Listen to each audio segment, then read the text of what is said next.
Hey guys, it's Phil here. I help naturally quiet people to overcome social anxiety and develop a positive lifestyle. So, a really common thing that I find myself helping people out with is developing good boundaries.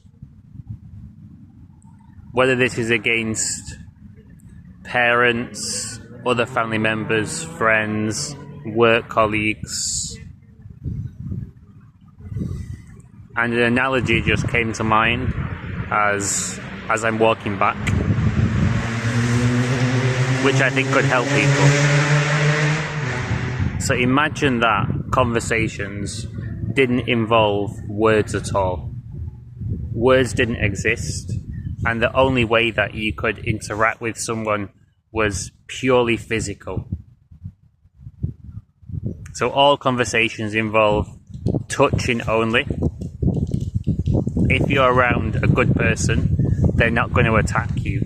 They might shake hands, go in for a hug, pat you in a funny and friendly way, but they're not going to attack you. If you're around a different kind of individual, they may shrug you, push you a little bit, invade into your space. They might even put their leg out in front of the path where you're walking. They may give you a dig, maybe even a shin kick. Who knows? In this situation, if conversations were really like this, you would learn that around certain people that are quite aggressive, you have to have your guard up and be primed to defend yourself. This is a person that is quite intimidating. They can attack at any moment, so you have to be ready to stand up for yourself, block this person's attack, and look after your physical health. And around people that you've got to know and you trust, good people, you'll be able to interact with them without any physical guard because you know they're not going to attack you. So it's the same with boundaries with people, except that people can attack feelings with your words rather than your body with their body. So trust your gut feeling. If you hang around with somebody and you come away feeling drained, you feel down, you feel defeated, you feel worse about yourself, maybe that person isn't right for you. Maybe they're crossing your boundaries, they're attacking you on an emotional, mental level. And boundaries, this is learning how to protect your feelings and your energy from attacks of other people.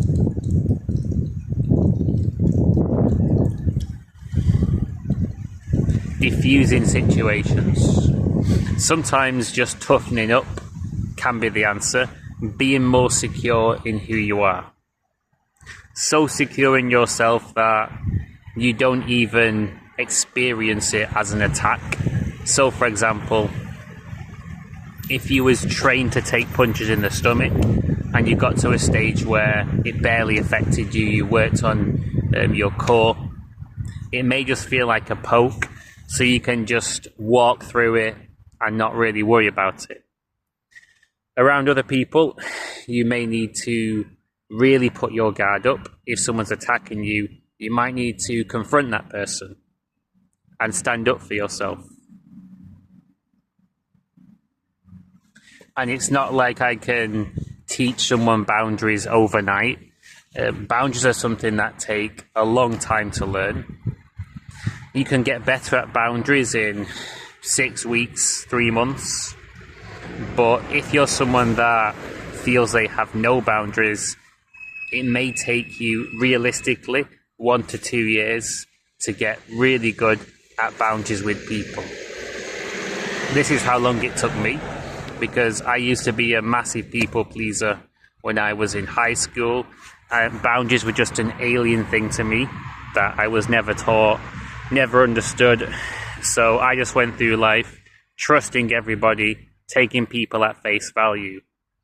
And while it's great to have positive assumptions about people, be a good person, have a great energy, it's also important to learn how to look after yourself against narcissists and people that might have bad intentions, might be a bit off with you, a bit weird, toxic people.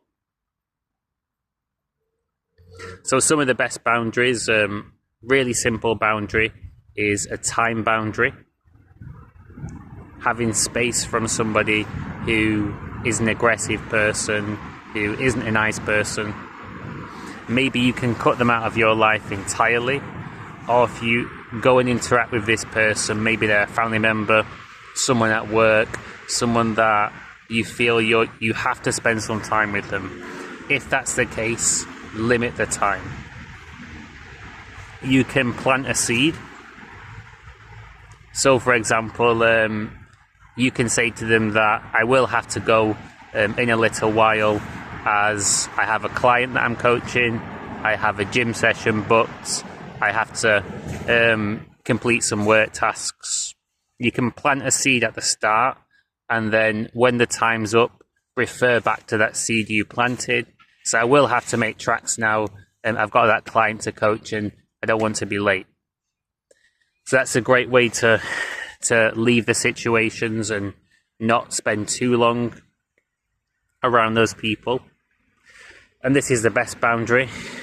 Other simple things you can do, change conversation topics.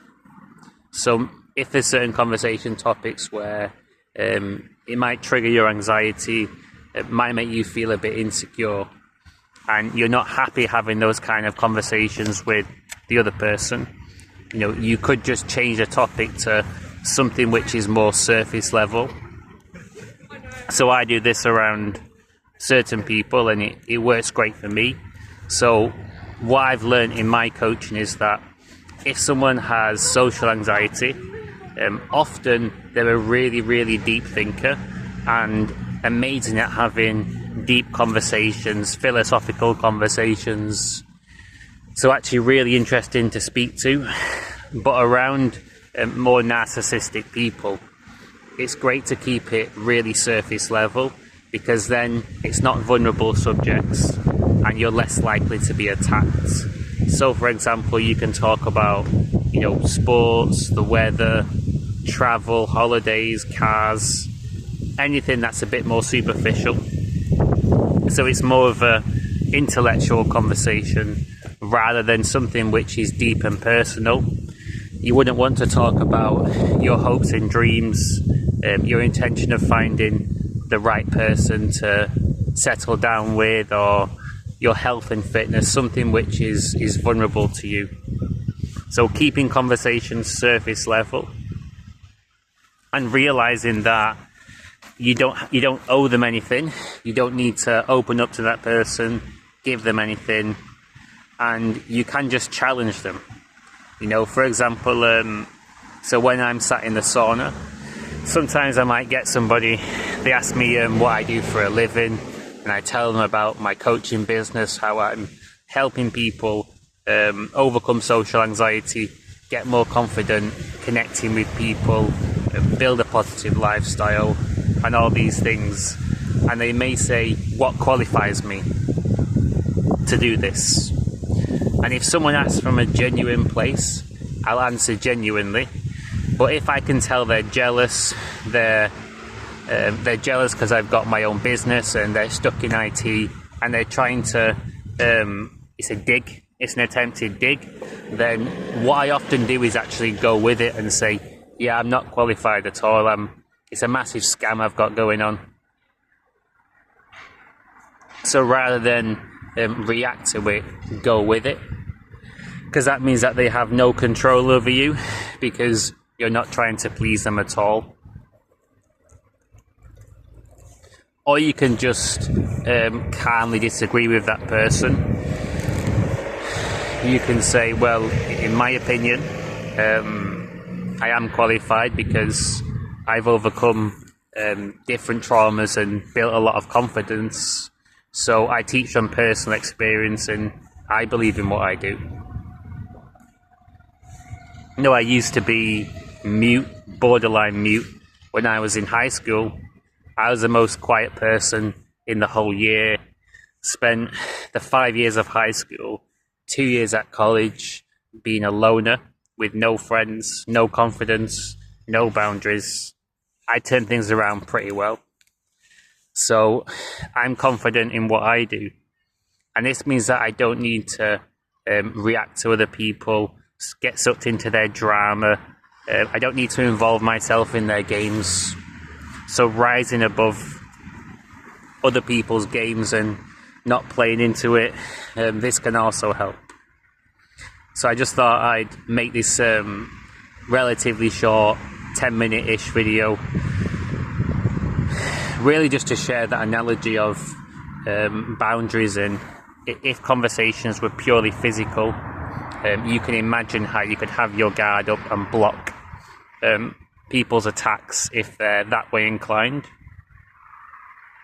But this time it's about your feelings, your mental health, your perspective on life. And your gut feeling tells you if somebody is a good person or if there's something shady, something that can't be trusted about that person. And if you're interested in building more social confidence, I put on a free coffee social every single month in Birmingham, and I now have 60 people booking themselves on these socials, and it's designed to support you. No one's going to attack you or judge you.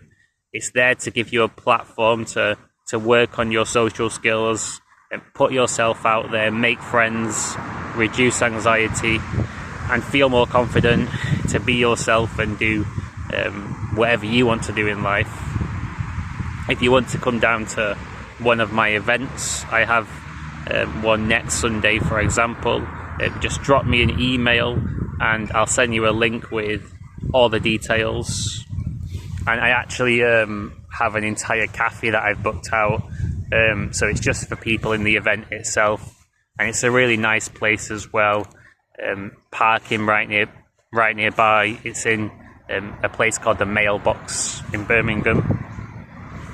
And if you're interested in private coaching, I offer the first one-to-one coaching session completely free of charge, and only charge if you want to come back for more sessions. So again, you're welcome to try this. Just drop me an email. If you're new to my stuff and you're interested in getting notified when I release more videos, joining in with live streams, feel free to subscribe to my channel. Enjoy the rest of your day.